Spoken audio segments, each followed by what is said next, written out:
Hi, I'm Dave Hatch from Motorcycle Experience. Perhaps you've seen my TV show on TSN. We've been on the air for 28 years now, so I hope you've caught one or two episodes. This week we're checking out BMW's all-new R NineT Urban. And we just picked this up. It's brand new.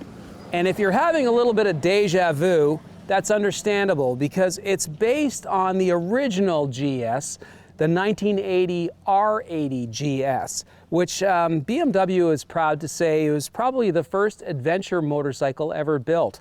GS, Landstrasse, which in German means land, street, or I guess on-road, off-road. So it truly was the first adventure motorcycle, and it kicked off a whole generation of adventure bikes. So before we fire up this puppy, let's just talk about the engine itself and a few of the specs just to get you up to speed.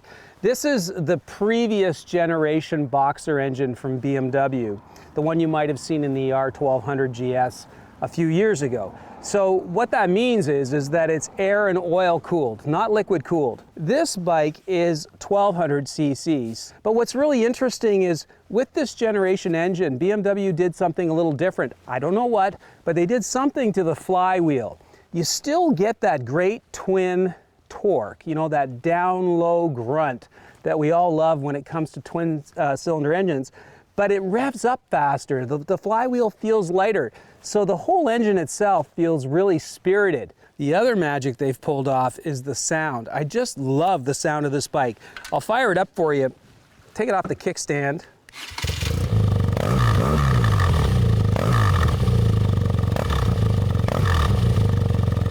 It's got a real snap to it and a real burble. And I gotta say, it's pretty addictive.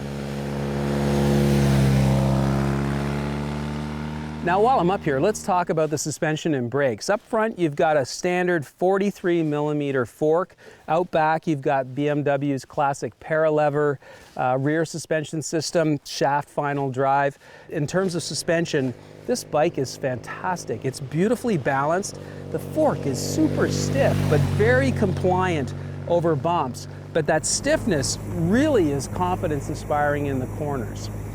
Braking, all BMWs these days, you've got tremendous Brembo brakes, dual discs up front and a smaller Brembo out back. Plenty of braking up front, one finger, two finger, lots of feel, lots of feedback from these brakes. They didn't require virtually any braking in. I will say the rear brake though, not tremendous in terms of power and feel. I was a little surprised. Now it is a new bike, so maybe we're breaking the pads in a little bit, but I could have used a little more feel with the rear brake.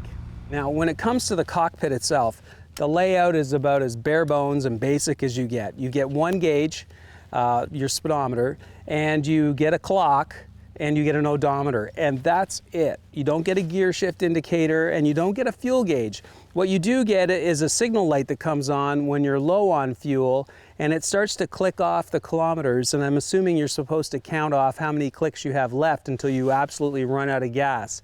And thankfully, you do get one box in the bells and whistles category. You get heated grips.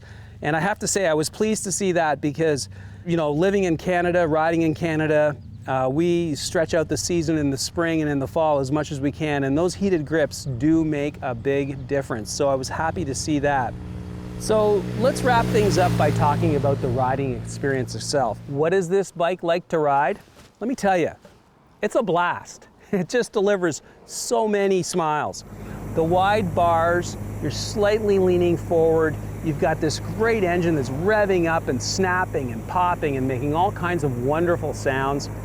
Plenty of torque, lots of horsepower. The wind is in your face, not too much, but the wind is there. And the bike is just giving back so much to you, and all of it is very pleasurable. I could use this bike on the back roads, as I have been doing here in Prince Edward County. It's a great back roads blaster. And I could certainly see loading up a bag on the back or a backpack and taking this up to a cottage for a weekend. I'm not sure I could load it up and take it from Toronto to Vancouver. I think if I was doing that kind of a trip, I'd want more wind protection, more luggage space, and maybe a little more, suspension travel just for the highways. But overall, this bike will do a lot, and it does it very well. Who would I recommend this bike to? Well, certainly not a beginner, but I would have no problem recommending this bike for somebody that's moving into their second motorcycle or perhaps their third or fourth year of motorcycling. I mean, it's a super confidence-inspiring bike. It's easy to maneuver at slow speeds, easy in the parking lot, very confidence-inspiring when you're rolling it around in the garage. So for a second motorcycle after a couple of years as a beginner, this would be a great stepping stone. So overall, I would recommend it for intermediate and certainly experienced riders. And beyond that, I would just have to say it's been a blast riding this motorcycle, and I look forward to many more days in the saddle.